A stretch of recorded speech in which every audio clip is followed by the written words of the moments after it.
Hello बच्चों, मैं आज आपको कक्षा 10वीं क्षितिज भाग 2 की 2 से lesson number 2 part number 2 Ram Lakshman Parshuram संवाद के विषय में पढ़ाऊँगी, समझाऊँगी, ठीक है, और उसकी व्याख्या कराएंगे।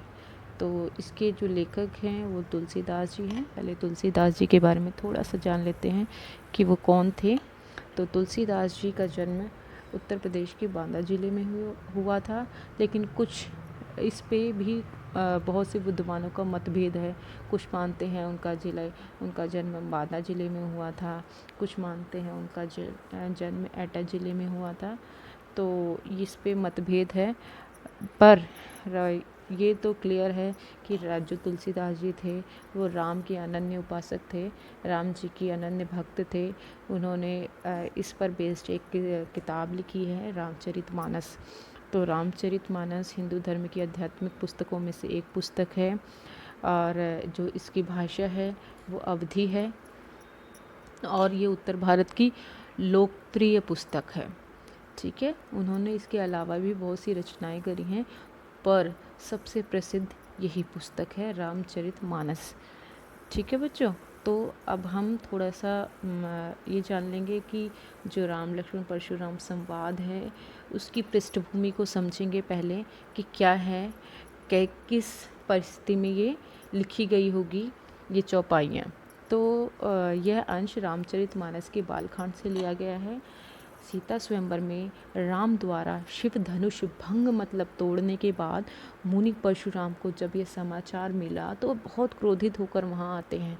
बच्चों, जो शिव धनुष था वो परशुराम जी को दिया गया था, उन्हें संभाल कर रखने के लिए शिव जी ने दिया था, और परशुराम ने इसे राजा जनक को दिया था उसे संभाल कर रखने के लिए। तो ये बहुत ही ये जो धनुष था इसके बारे में कहा जाता था कि इसे कोई छू भी नहीं सकता था, ऐसा धनुष था, ठीक है। इतना बलशाली ऐसा धनुष था कि कोई इसे तोड़ना तो दूर की बात है, इसे कोई छू भी नहीं सकता। परंतु जब सीता का स्वयंवर होता है, उसमें बहुत से राजाओं को बुलाया जाता है, बहुत से राजा आते हैं, साथ में राम जी भी आते हैं। तो सभी धीरे धीरे करके सभी राजा अपना पराक्रम दिखाते हैं और विफल होते जाते हैं। अंत में जब श्री राम जी जाते हैं तो उनके छूने मात्र से ही यह धनुष टूट जाता है। तो जब ये समाचार परशुराम जी को मिलता है तो बहुत ही क्रोधित होते हैं और वहाँ आते हैं गुस्से में, और उसे खंडित मतलब टूटा हुआ देखकर आपे से बाहर हो जाते हैं। आपे से बाहर होना अंडरलाइन करेंगे, आपे से बाहर होना अर्थात बहुत ही क्रोधित हो जाना। क्या होना? बहुत ही क्रोधित हो जाना। तो ये एक मुहावरा है, इसको आप कहीं और लिख लेंगे तो नंबर 1 ऐसे कि आपे से बाहर होना लिखोगे। फिर उसके बाद राम की विनय और विश्वामित्र के समझाने पर तथा राम की शक्ति की परीक्षा लेकर अंततः उनका गुस्सा शांत हो जाता है। जब वो राम के स्वभाव के बारे में, राम के बारे में जान जाते हैं, के विषय में जान जाते हैं, तो वो शांत हो जाते हैं। इस बीच राम और परशुराम के बीच जो संवाद हुआ उस प्रसंग को यहाँ प्रस्तुत किया गया है कि उन लोगों में क्या बातचीत हुई होगी, क्या कहा गया होगा एक दूसरे को, क्या कहा होगा उन्होंने एक दूसरे को। तो जो उनकी बातचीत को संवाद अर्थात बातचीत, दो या दो से अधिक लोगों में जब कोई बातचीत होती है तो उसे संवाद भी कहते हैं। इस प्रसंग की विशेषता है कि लक्ष्मण की वीर रस से पगी क्या बच्चों? भरी, कि लक्ष्मण की वीर रस से पगी व्यंग्योक्तियों और व्यंजना शैली की सरस अभिव्यक्ति है। सरस मतलब बहुत ही आसान। तो विशेषता ध्यान रखेंगे वीर रस, ठीक है, और व्यंजना शैली। अब आप देखेंगे कि वीर रस बच्चों वहाँ होता है। वीर रस होता क्या है, मैं रस भी आपको पढ़ाऊँगी। वीर रस होता क्या है? जहाँ पर उत्साह और वीरता से भरी हुई बातें होंगी वहाँ वीर रस जरूर होगा। और व्यंग्योक्तियाँ 2 शब्दों से मिलकर बना है व्यंग जमा उक्तियाँ। तो ये दो शब्दों से मिलकर एक नया शब्द बना है व्यंग उक्तियाँ। तो इसका व्यंग का मतलब होता है व्यंग, टोंट जो हम कहते हैं, और उक्तियाँ मतलब कथन। उक्तियाँ मतलब कथन। तो व्यंग उक्तियाँ जो कि व्यंग भरी बातें, इसका मतलब है व्यंग भरी बातें। तो जो कि लक्ष्मण की जो बातें थी वो कैसी थी, वीर से भरी थी, व्यंग्य उक्तियों से भरी थी, मतलब व्यंग के कथन थे और व्यंजना। अब बच्चों एक बात और समझ लेना कि जहाँ भी व्यंग्योक्तियाँ होंगी वहाँ व्यंजना शैली अपने आप आ जाएगी, अस्वाभाविक है उसका आना। ठीक है, तो अब हम व्याख्या करेंगे। इतना आशा करती हूँ यहाँ तक समझ में आ गया होगा आप सभी को। ठीक है,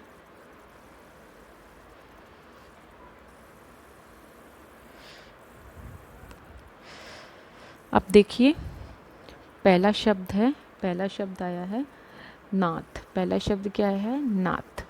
अब इस शब्द का प्रयोग बच्चों श्री राम ने किसके लिए किया है, परशुराम के लिए। किसके लिए किया है, परशुराम के लिए किया है। बेसिकली बच्चों ये कैसा शब्द है, ये संबोधन शब्द है। कौन सा शब्द है, संबोधन शब्द है। इम्पोर्टेंट है ये शब्द, इसलिए मैं बता रही हूँ आपको, क्योंकि कई बार एग्ज़ाम में आ चुका है कि नाथ शब्द किसके लिए प्रयोग किया गया है, तो आपको पता होना चाहिए। नाथ शब्द परशुराम के लिए प्रयोग किया गया है, और किसने किया है, श्री राम ने किया है। तो आगे शंभुधनु। अब बच्चों ये शब्द है शंभु धनु। शंभु दो शब्दों से मिलकर बना है। शंभु आपको पता होना चाहिए, शंभु ये सभी को पता होगा कि ये शिव जी के लिए प्रयोग किया जाता है। ये शिव जी का नाम है, दो अलग नाम है ये शिव जी का। धनु मतलब धनुष, तो शिव जी शंभु धनु, शिव जी का धनुष। भंजनिहारा मतलब तोड़ने वाला, भंजनिहारा मतलब तोड़ने वाला। फिर हो ही मतलब होगा, क्यों मतलब कोई, एक एक दास तुम्हारा।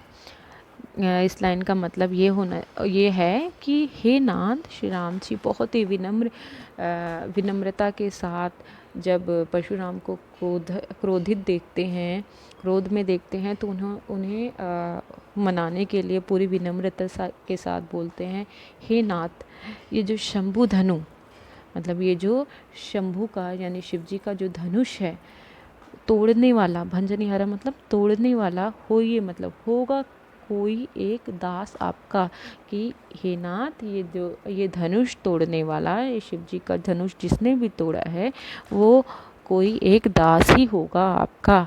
आय सुका कहिए किन मुँह, आज्ञा कहिए क्यों नहीं कहते मुझे, आज्ञा क्यों नहीं कहते मुझे, बोलिए कि मैं आपके लिए क्या कर सकता हूँ। आयसु अर्थात आज्ञा, आयसु मतलब आज्ञा, कहिए कहो कि आज्ञा क्यों नहीं कहते मुझे। सुनी रिसाए बोले मुनि को ही, सुनी मतलब यह सुनकर, रिसाए मतलब क्रोधित होकर, बोले मतलब बोलते हैं, मुनि यहाँ पर परशुराम जी के लिए प्रयोग किया गया है। को ही मतलब क्रोधी को ही, तो ऐसे रिलेट करेंगे तो वो आसानी होगी याद करने में। तो ये जो शब्द थे श्री राम के, ये सुनकर परशुराम जी को और क्रोधित हो जाते हैं और बोलते हैं कि सेवकु सो जो करे सेविकाई। सेवकु मतलब सेवक, सो मतलब वह होता है, जो सेवकाई मतलब सेवा करता है, कि सेवक का काम तो सेवा करना होता है। जो सेवक होता है उसका काम सेवा करना होता है। अरि करनी करिए लड़ाई, मतलब अरि मतलब शत्रु, करनी मतलब काम करने वाला, शत्रु का काम करने वाले से तो करना चाहिए लड़ाई ही करनी चाहिए। जो शत्रु वाला काम करे उससे तो सिर्फ लड़ाई ही करनी चाहिए। सुनहु राम जेहि शिव धनु तोरा, सहस बाहु समसो रिपु मोरा। सुनो राम, जिसने भी जेहि मतलब जिसने भी शिव धनुष, शिव का धनुष तोड़ा है, सहस बाहु सम सो रिपु मोरा। सहस बाहु बच्चों एक राजा थे जो कि बहुत बड़े शत्रु थे, किसके? परशुराम जी के। तो परशुराम जी ने उनको मार गिराया था, हरा दिया था युद्ध में। तो सहस, वो कहते हैं कि जिसने भी शिव का धनुष तोड़ा है वो सहस बाहु नाम के जो राजा हैं उनके समान मेरा रिपु मतलब शत्रु है। सो बिलगाऊ बिहाई समाजा, उसको कह दो कि वो अभी इस समाज से अलग हो जाए। बिलगाऊ मतलब अलग हो जाए, बाहर हो, बिहाई बाहर, अलग होकर इस समाज से बाहर हो जाए। नाता मारे जाइए सब राजा, नहीं तो यहाँ पर जितने भी राजागण उपस्थित हैं सभी मारे जाएंगे। ठीक है, सभी राजा मारे जाएंगे। कहते हैं कि जो परशुराम थे वो क्षत्रिय के शत्रु थे। ठीक है, क्षत्रिय के शत्रु थे।